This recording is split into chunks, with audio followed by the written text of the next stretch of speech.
Welcome back to Marvel Maniac and MCU After Show. This is Eric Cicada, your host, aka Mr. Honest. This is episode 4 of Falcon, the Falcon and Winter Soldier. The world is watching, and yes, the world is watching you, Captain America, after the end of this episode. Oh my gosh. What an ending. I have to go right to the ending just because of how shocking that ending was. Is anyone else in awe? Is anyone else like actually freaking out at the end of that one? Like literally I have to just start at the end on that one. I'm freaking out at that. Shook at the end. I think I'm starting to see a possibility of Sam Wilson truly becoming Captain America here. But at what cost? Truly. Will the world want a Captain America after this episode? I mean, there's blood on his hands after this. We have a lot to talk about. We literally gotta hit the ground running. Sometimes it takes me a long time to get through an episode because I have to pause and rewind because there's so many moments, so much to capture, so many conversations between characters. I don't want to miss anything, and this one took me a long time to watch. I loved this episode. A lot of context here, a lot of character building for the character Karli, which I think was very much needed. Me and my friends Dustin and TJ discussed this week who we've had on the show for our WandaVision after show, which I think we're gonna have. I'm gonna actually tease we will have another after show for the Falcon and Winter Soldier to come. Our episode 7 post after the Falcon and Winter Soldier after show. We will be discussing the whole season with these guys, but we have discussed, lack of character development on the Karli side of things, right? This is kind of a little generic flag smasher group of villains here. Well, I thought in this episode we got a lot more of that, and I could say I like that. Let's get into this. So last week, Dr. Nagel revealed that Karli was looking to help someone named Danya Madani. It's said in the recap that she died in Riga near the Baltic Sea. I always like saying the last line in the recap, Io is here for Zemo. I was expecting a little more Black Panther-y Wakanda stuff, but at the end of the day, we did get this awesome opening scene. We start in Wakanda. 6 years ago, Bucky sits in front of a fire. He has his long hair, his classic long hair. He's looking very Winter Soldier. And he's next to Io. And he asks, are you sure about this? And she replies, I won't let you hurt anyone. But he seems very apprehensive. But he goes along with it anyway. So she starts to say, these Winter Soldier activation lines, longing, rusted, but in Wakandan, of course. And Bucky starts to see flashbacks of himself. This is a much more fragile Bucky than like in the current series. He's he's working through some stuff here. He's really working through it. And he's seeing flashbacks of himself as the Winter Soldier. It's like him killing the Starks. It's him being tortured by Hydra. He's going through so much in this sequence. It's very intense, very hard to watch. And he's suffering. He's like angry. He's almost crying. I don't want to say he's like crying, but he's like basically crying. But not in like a pathetic way. And I'm not laughing at you, Bucky. I'm laughing at the way I'm having trouble describing this. Io tells Bucky that he is free. right? Which had me worried for a minute. It just had me very worried, and I'll tell you why in a second. With tears in his eyes, they share a powerful moment, very powerful moment, and they cut back to the present with Io and Bucky standing face to face, and this is why it had me worried. And maybe this moment still could happen. I'm worried that this moment is going to contrast another moment where Io freed Bucky from being the Winter Soldier. Yet we have seen Zemo activate Bucky again with the words, and Zemo contrasts Bucky saying, "You're still in there," and how bad is Zemo? Where is Zemo? Where are Zemo's intentions deep down? Is there a secret? What is Bucky gonna do? What is Zemo gonna do to Bucky? I don't know. And is gonna Abel's word Zemo maybe will turn that back on Io. Bucky's powers against Io, and Io, took that out of Bucky, and it would just be so tragic to see that turn back against her after she thought she helped him. In this very episode, I thought that could have happened when she came to get him, but it didn't. But it still could happen in some way, one way or another. But it didn't happen in this episode. I thought that would be an opportunity for it too. It didn't. Anyway. Yeah. So, anyways, Io asked Bucky, how could you free him? She reminds Bucky that Zemo murdered King T'Chaka. He tells her that Zemo is a means to an end. She gives him 8 hours. 8 hours, White Wolf. I love the reminder. Of White Wolf, right? That was his name in Wakanda. He earned the name White Wolf. And then we come for him. No mention of Black Panther. I was wondering if we were going to get some in-canon representation, any knowledge, any in-canon, like what's up with the Black Panther. Nothing. It's okay. We don't need to know. Black Panther's still alive in the MCU. Good. I'm okay with that. The Falcon and the Winter Soldier. We get the title card. All right. I'm in. I'm strapped in, right? So Zemo looks like he had a nice bath. They're always at a nice luxurious place when they're rolling with Zemo. At the end of the last episode, we see Sam and Zemo walk into a place, and Zemo was leading him there. Bucky tells Sam and Zemo about the Wakandans, and Sam brings up that Zemo straight up shot Nagel, which I was thinking and did bring up. Zemo did do that. I mean, as badass and awesome as Zemo seemed in the last episode, it's a fair point. He did just shoot that guy. When Bucky says that, though, the exact moment every time I feel like Zemo gets pointed out to be the big bad to Bucky always gets thrown in another direction. So I wish Bucky would notice a little more. I feel like Bucky knows, though. I don't know. I'm worried. Bucky just is a little oblivious to Zemo's intentions. Bucky points out on the news that Charlie bombed the GRC supply depot from the last episode. It turns out 11 were injured and 3 died. So people are getting hurt now. And Zemo points out that she's getting worse. The very concept, direct quote, of a super soldier will always trouble people, and that it's a warped aspiration that led to Nazis, to Ultron, and to the Avengers. And Sam says, hey, those are our friends. And Bucky's like, the Avengers, not the Nazis. That's funny.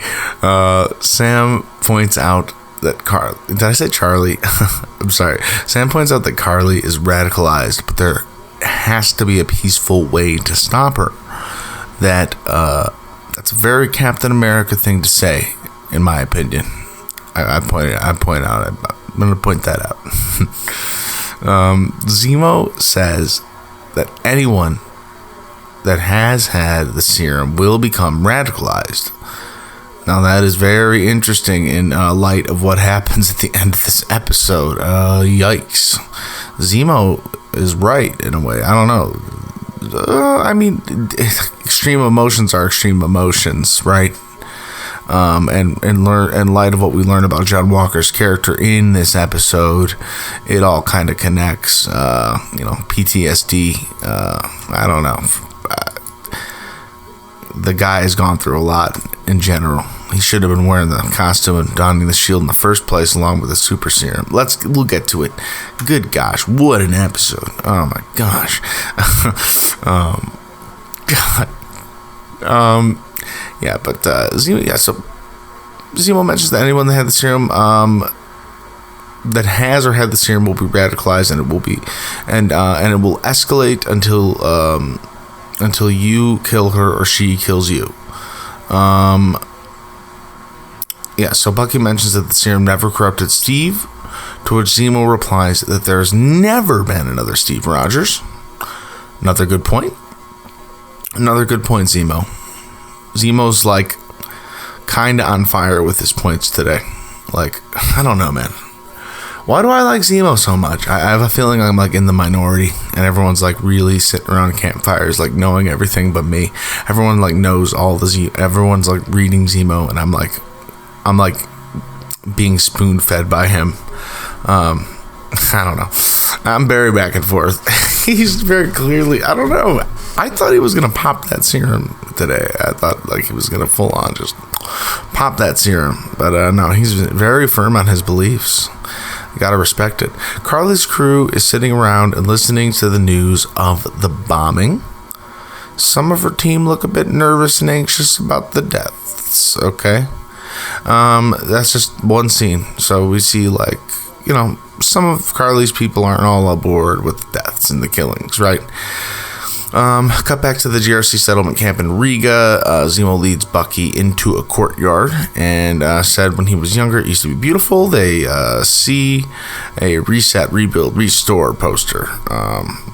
Reset, restore, rebuild. One of those posters. Kind of like I think it's just laying out like the dominance of that all around the world now. It's just like kind of what Karli is fighting up against. Sam goes inside to ask the people about Danya Mandy. Am I writing the name wrong? He runs into a man, and he referred to Mandy as a refugee, and he didn't take to it well. Sam offers to help, and the man says he can't trust Sam. So, like, Sam really wants to help people. It's just very clear. It's very clear in the show that Sam genuinely wants to help people. He goes out of his way. He wants to use his resources to help people in the world, out of his heart, out of the kindness. Sam doesn't have much of his own. It's in his. You see it in his eyes. Anthony Mackie, what an actor! What a performance! Because I'm not really thinking about the actor. I'm thinking about the character. I'm seriously so invested in this character. Like, I'm like, Falcon is such a selfless guy. Like, I'm seriously not thinking about like Anthony Mackie. I'm so bought into, like, he's such a good actor. I'm like a little kid. I'm like, what a selfless guy, Falcon. He's got such a bad. I'm like a little kid. I'm like, he's got such a problem on the home front with his bills, and he's just doing everything for everybody. So what? So what? I don't care. I'm all bought into it, guys. I'm all bought into it. I love this show. I love Marvel. It's amazing. I'm a Marvel maniac. Oh man, this is all great for like a theme song. If any of you guys want to like make me one that's better than like the one I have now, which is basically just copy and paste free theme song thing. All right, let's keep moving. So yeah, basically, we get another very sketchy Zemo scene. This is another thing where this show does a very good job of making you not know how to feel about characters. Like, you trust certain characters, but then you don't. We cut back to Zemo, so we get a very gonging my mic. Very creepily singing. Zemo's very creepily and singing, walking down the street. Now see this. This is strategy here. Like Zemo's got a plan, but it's still creepy. But like in a creepy, genuine, but like still kind of creepy, but in a creepy, genuine kind of way. Like, so Zemo puts these Turkish Delights candy on a stool in front of a bunch of children. He asked one of them if they knew where Doña Aldana's funeral was. The girl gave him the info, and she seems to give it to him. Like the girl just seems to give him the info, but like he looked towards Bucky and Sam and told her not to tell them the info. Like, what are you up to? Like, but like moments later, he gives them the info. Like right when Bucky asked, like Zemo would have withheld the info if Bucky didn't ask him. I'm just I just don't understand. Is there a part of the info that Zemo withheld that we don't know about? Was there a real funeral? I don't know. So Sam, so Sam brings up a very interesting other side of the coin argument for Karli. He really wants to see her side of things. Like he really does. Another scene, one scene later, Sam really showing compassion for people. Someone who just killed people. It's very hard for us as an audience, and that's maybe a fault of the show. I don't know. They literally just had her murder 3 people who seem to be pretty innocent. They didn't hurt anyone, so I don't know how we're supposed to like sympathize with her very much after she did that. Very tough. But like I said, falling in with my philosophy that this show is really not wanting you to see the black and white of who is right or wrong. It's just a lot of people.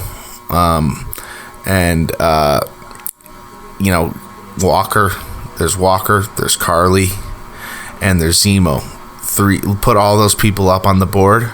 Sharon Carter, she's kind of sketchy too. Put her in there. You can put them on that teetering scale of I don't know how to feel about them. All of them are in there, along with the blip, and people don't know how to feel about that. This is just a big. There's Falcon and the Winter Soldier. It's a show about 2 characters. There's a lot of parallels here. Don't underestimate the show and like what it's the messages and the morals and the. I feel like it's trying to say so much. I really do. There's a lot more here. I don't know. I don't want to underestimate it. I feel like she killed people, and what is that trying to say? I don't know. I'm going off on a tangent about this, but this is what Falcon is. Falcon is really trying to stand up for her, okay? And he's saying that during the 5-year blip, okay, people were coming together because it was a long time, and borders were being shut down, and but when borders were shut down, they were open. Like borders that were shut down were open again, and things were changing in a positive way after a while, and like people were starting to accept the change, and there was a negative side to people being brought back. We saw a side of it in WandaVision. We did see a side of it in WandaVision when Monica Rambeau was brought back in the hospital, and there was chaos. It's just people, you can't plan for half a population to be brought back at once. It's just insanity. Like you can't plan for half a population to be destroyed and emasculate and gone, and emasculate is not the right word, taken off the planet. This is what is so fun about the cinematic universe. We get to see the fallout of one giant purple titan's vision for ideal future, and the psychological effects it has on an entire society. Amazing. It's broken, people, and this is it. This is the outcome. This is what Thanos has done. I hope I wonder if Thanos is in like the afterworld, just watching Falcon and Winter Soldier be like, He's like, this is good. Or it's like, I wish I could go back and change things. No, he probably, I don't know how he'd feel.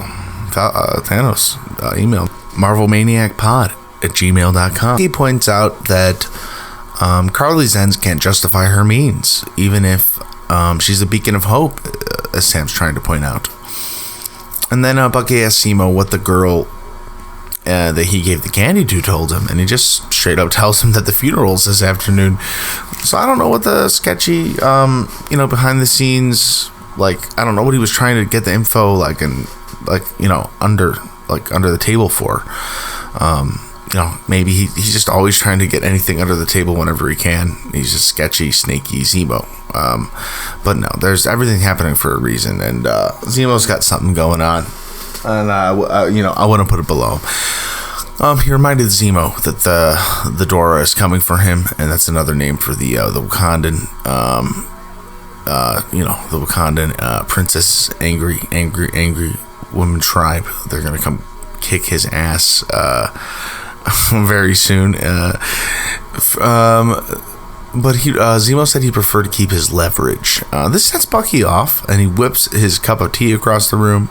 Zemo looks actually stunned and freaked out by Bucky, but Sam clears the room. Sam seems concerned, very concerned, because Zemo can actually handle Bucky at any time.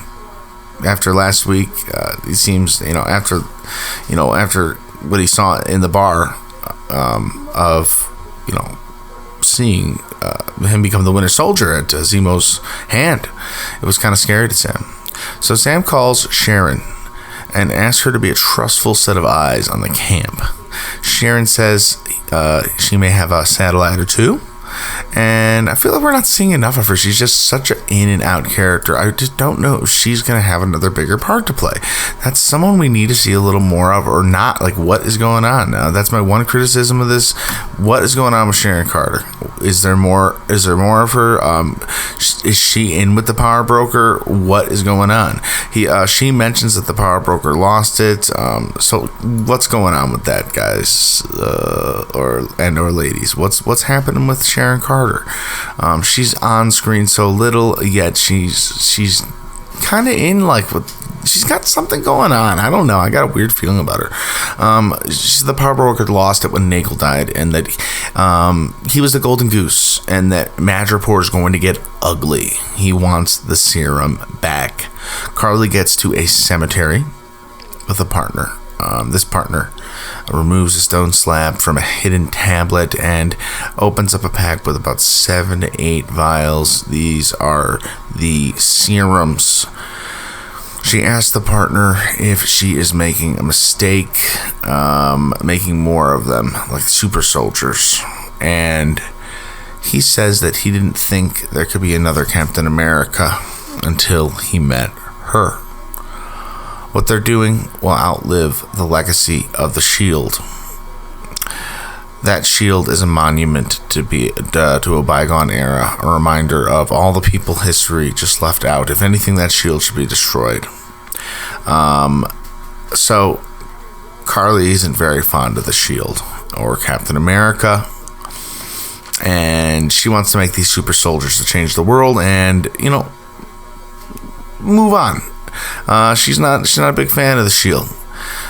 She puts the waist pack on, but the serum and heads to the funeral. She brings all the serums to the party. She doesn't leave one behind.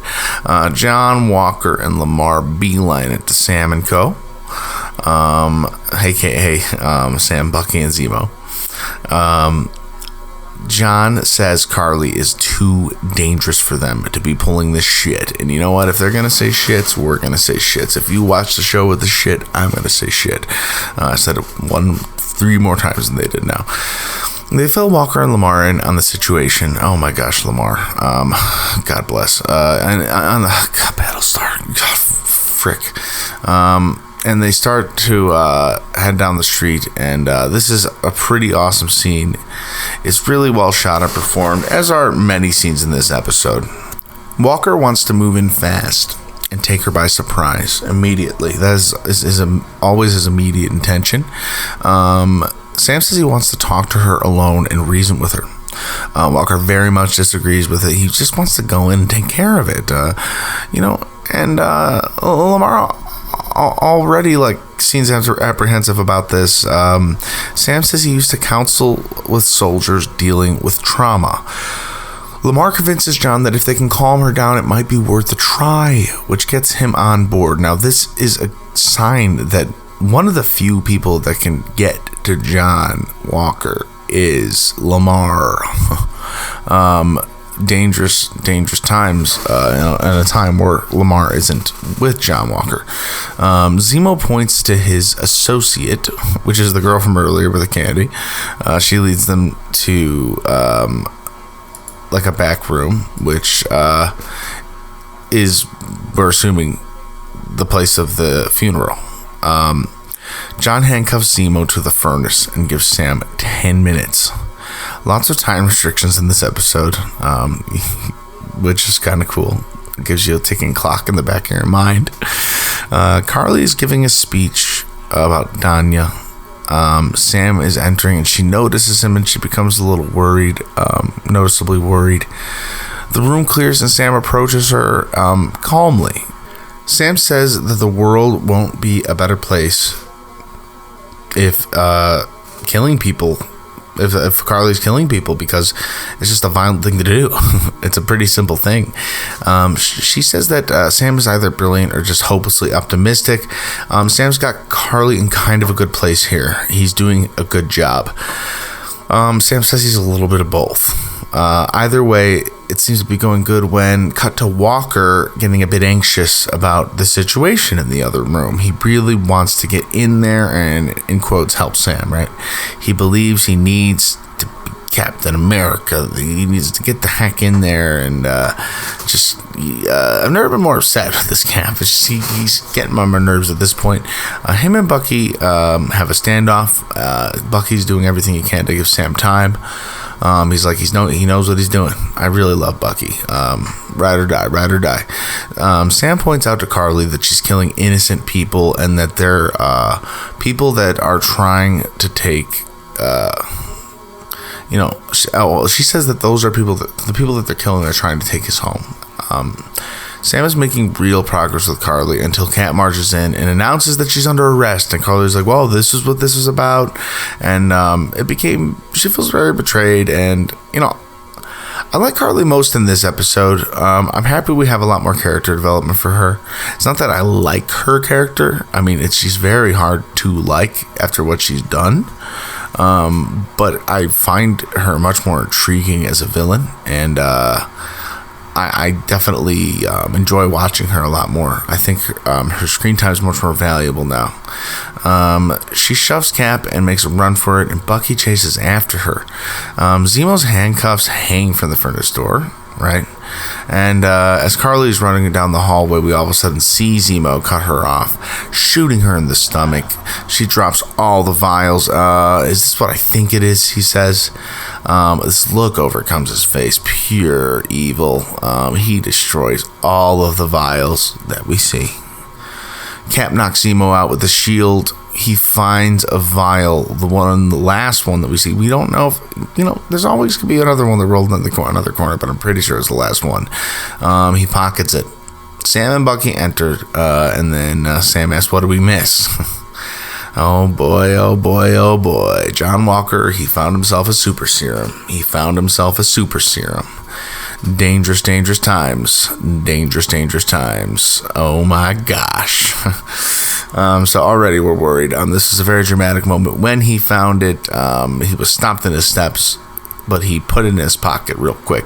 Battlestar saw it, I think, like a glimpse of it, but he didn't know what it was. Nobody knew what it was. Only John Walker had that moment. Karli finds out the vials were broken, and then at that moment she receives a message from the power broker saying if she doesn't receive the vials, or if they, I don't know why I'm thinking the power broker is a woman. If that's an instant, in my mind, instant thinking the power broker is a woman, I think it's Sharon Carter. Instant throwing it out there. Maybe it is. Why do I think that? I don't know. I get weird vibes from Sharon Carter right now. I just do. instant. Weird. Just saying it. Sorry, not sorry. Don't hate me. I'm just saying it. It'll be a good twist. If I'm wrong, I'm wrong. Okay. Zemo asked Sam if he were offered the serum, if he'd take it. Now, this is a question that's asked multiple times in this episode to multiple people. Sam immediately says no, which Zemo respects and does point out to Sam. Cool. Interesting. I want Sam to have it, almost. Like, I want him to be enhanced for his own sake, but, like, that's very commendable.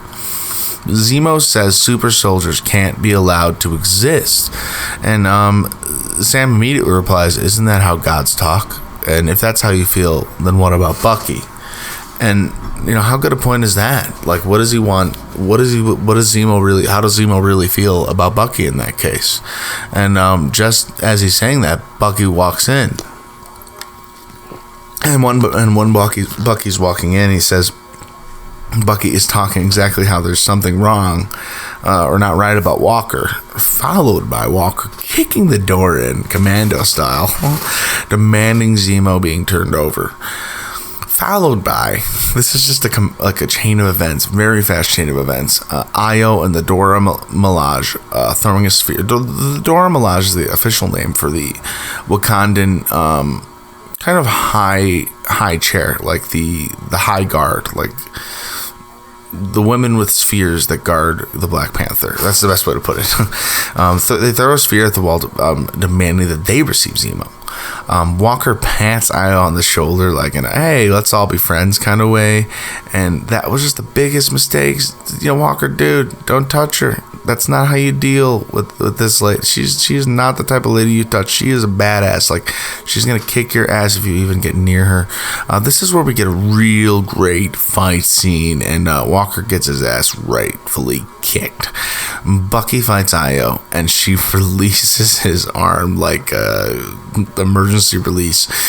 He seems hurt, but hilariously hurt. Sam's like, did you know she could do that? I love that. During this fight, Zemo manages to escape through a grate. Sam's like, I can't believe he pulled it on Chapo. John and Lamar are at a mall. John asks Lamar if he could take the serum. Would he? There we go. There's that question again. A consistent theme in this episode. Lamar says, hell yeah. Power just makes a person more themselves, right? Karli, Steve Rogers. John says he had to do things in Afghanistan to be awarded medals of honor that didn't feel right. And being Cap is a chance to feel right for a change. John has a lot of pain on his back, and he's carrying a lot of weight, and it seems like he's really conflicted about taking the serum, but it seems like he's really leaning in that direction. Karli calls Sarah, Sam's sister, and she says she needs to meet with Sam. She pretty much threatens her and her kids. So Sam catches wind of that and tells Sarah to get the heck out of town, and he gets a text to go meet Karli. And then we get to see Falcon in Falcon gear. Oh my gosh, he looks super sick. I feel like we haven't seen him in Falcon gear in like 2 or 3 episodes. I don't know. Maybe since the first episode. I don't know. It's been a long time. Falcon in Falcon gear. That's what I'm here for. Heck yes. Super sick. He looks slick. Falcon calls out Karli for calling his sister like that. she tells him to come alone, and he doesn't. He brings Bucky, which probably sets him off on the wrong foot. Karli said that she didn't want to hurt him. She wanted to ask Sam to join her, but this is already like an intense start, and I don't think that this is already like starting off to a fight. It's just a fight off the bat. Sharon says that the new cap is on the move, and she found them, or they found him. I guess they're already working together. I was a little confused at this scene. I was wondering if something was cut or something, because I wasn't really clear on like what was going down, or how like the new cap and Lamar were on the move. I guess they were attacking the other facility with the other flag smashers, while Sam and Bucky were going to meet Karli. But that was kind of confusing and presented very, very in a very strange way, in my opinion. But that doesn't really matter. It all kind of came together pretty fine. Anyway, this made Bucky and Sam start moving, and the super soldier flag smasher separate Lamar and Cap. Falcon arrives at the scene to see Walker throwing one of the super soldiers through a wall, then bending a steel pipe and smashing it over him. He asked him, "What did you do?" He asked Walker, "What did you do?" Like, clearly you became a super soldier. Bucky is like literally working his way through like flag smasher crew members this whole time, and the sequence is incredible. So like, I gotta say, like, this new super serum Cap, we're getting a lot of really good moments from him. There's a lot of promise here, and if what happened at the end of the episode didn't happen, like, we almost have a new Captain America here. If we have this grounded, like, Battlestar guy that's going to keep him leveled and help him work out his inner demons throughout like a 10-year period of superhero like level, superhero movies, you know what I'm saying? But something terrible happens to catalyst a PTSD moment and just create this, I don't know, this next level, almost R-rated moment. We're getting there, right? We're almost there. Oh my gosh, I'm almost reliving it. Falcon burns a flag smasher with his thruster. Basic badass moment. Bucky's just beating up guys in the hallway, leading up to the room where Falcon and Cap are fighting. And it's just really cool to see Falcon and Captain America fighting and in such form. And they're working together really well here. And in the meanwhile, Battlestar is setting himself free in the other room. Battlestar's earned his name. Gosh darn it, he's earned his name. I wish I just gave it to him. Bucky, why'd you make me take it away? Should have had it the whole time, man. I've always liked him. These guys are fighting their hearts out. This is like an Avengers level fight. I don't know. This is a sick fight. This whole last scene is awesome. The whole fight, I love it. I love this. I could go back and watch it. I had to go back and watch it a couple times. So much is happening. Karli, at one point towards the end of this thing, rushes out with a knife at Cap. John Walker Cap. Obviously, not Steve Roger Cap, John Walker Cap. But at this exact moment, Battlestar moves in front and pushes her out of the way. So she retaliates, pushes him hard into like this column, and he goes immediately still, like drops dead. Like you can tell, like that's the way he drops. Okay, like lots of shows would immediately just like end the episode here, like drop, fade to black, like, but no.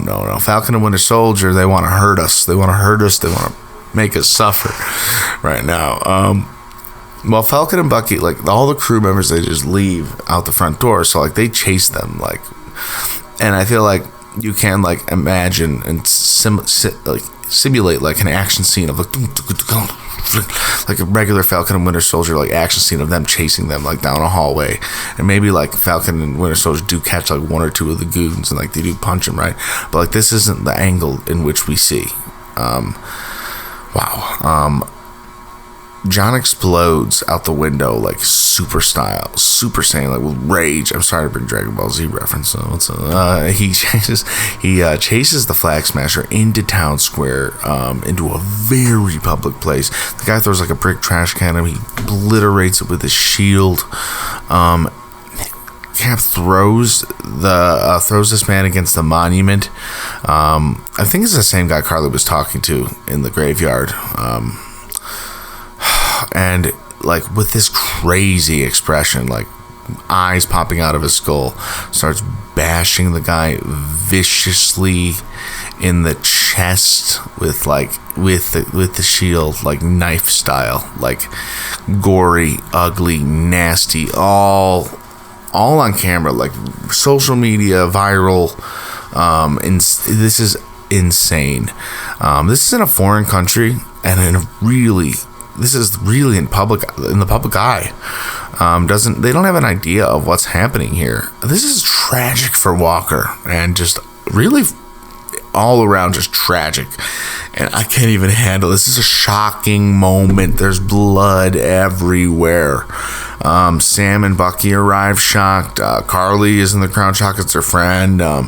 It's honestly one of, if not, it's a tragic scene. It's on the level of like the early Walking Dead level episodes. It's just like when you see Lamar die, it hurts. It's deep. It's everyone leaves out of like almost like the Flag Smashers leave out of like respect in a sense, like, oh my God, that's Cap's friend. He's dead. But like the rage and the super serum running through his veins, and you learn the story of how he's hurt people in Afghanistan. You don't know how, and oh my God, the crazy eyes and the blood on the shield, and knowing that he's not meant to rep that shield, and it's been talked about so much by Bucky and Sam, and it is just madness. That look at the end, the last thing we see is Cap holding a very, very, very bloody shield. He's just blurted in blood. It's from a shot from the ground up.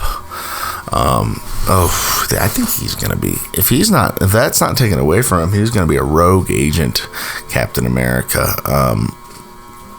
And I think we have our segue into our man Sam Wilson getting that shield. I don't know. It doesn't matter. I mean, does the shield even belong to anyone at this point? What's gonna happen? Yikes! What a chilling ending! What a chilling ending! I am just literally in awe of this one. What do you think of this? What do you guys, are you like out of your mind? Are you like blown? Is your mind blown like me? The whole world is watching. That's the name of the episode. I think that really is like the whole world watching after this one, like viral moments. The last two episodes are going to be filled with fallout from this. I don't know where John Walker can even go from here. I don't know if he can even be Cap after this. I don't know if Lamar's death will like excuse this for him, or I don't know what this means. I don't know what's gonna happen with Zemo, or geez, I really can't tell. I want to hear your thoughts. This has been a crazy episode. I still needed to process it. We have 2 episodes left of this series. I literally can't believe it. It's been going by very fast. It's crazy. Did you guys see the trailer for Loki, by the way? Can we talk about that for a minute? There's a new trailer out, and if not, you should go watch it. I'm gonna talk about it like for 1 minute, so if you don't want to know, skip ahead like 1 or 2 minutes, and then like, I don't know, if you don't want the like Loki trailer information, but if you don't mind me talk a little bit about Loki, another Marvel Maniac show. It premieres on June 11th, by the way, 2021. We're going to be talking about it here on Marvel Maniac, so stay subscribed if you're interested in an after show for that. We're super excited to talk about it. Loki is like going to be one of the most exciting shows of the year. Loki. Oh my gosh. So in Loki, Tom Hiddleston, he comes back. He resumes his role as the God of Mischief in a new series that takes place. I'm just going to read the description to you so I can give you like the official breakdown and then tell you my breakdown. It takes place after the events of Avengers Endgame, but like not really. Like that's not really. If you watched Endgame, it takes place after the events of Avengers 1. As we know, Avengers go back in time in Endgame, and we see Tony in the time frame of the first Avengers trying to receive the Tesseract after the events of the first Avengers movie. And in that moment, Hulk busts through the door, and in that moment in Avengers Endgame, and there's this moment where Loki grabs a hold of a loose Tesseract and escapes, and this is that story. Loki gets away, and that is a whole separate timeline. We don't know much else, but aside from this trailer we just got, there's like this secret time society, and they keep things in order, and apparently there's all these variants of Loki, and this Loki is going to go correct time and space. It's very Rick and Morty. Guys, I don't know, it sounds mind-blowing. Every Marvel show has its own twist and turn, and I love Tom Hiddleston. Loki has been here from the beginning. It'll be another great addition to the Marvel Maniac discussions. What a ride of an episode today of The Falcon and the Winter Soldier. I couldn't be more excited to be making these episodes. How wonderful for Spotify to be featuring us on their list featured podcast last week. Thank you so much, Spotify. You are awesome. We currently accept donations, MrHonestPodcast@gmail.com, at PayPal, Mr. Honest Podcast. It all goes back into the show. Not necessary, but appreciated. We are on Twitter at Marvel Maniac Pod. I'm at Eric Cicada on Twitter, EricSequuei, right? All follows are appreciated, but not necessary. It's just a pleasure to have you guys here, you fellow maniacs. I'm not going to keep you any longer. You guys have a wonderful week. We have 2 probably action-packed episodes of Falcon and Winter Soldier left, so let's just get ready for those. And until next week, Avengers, disassemble.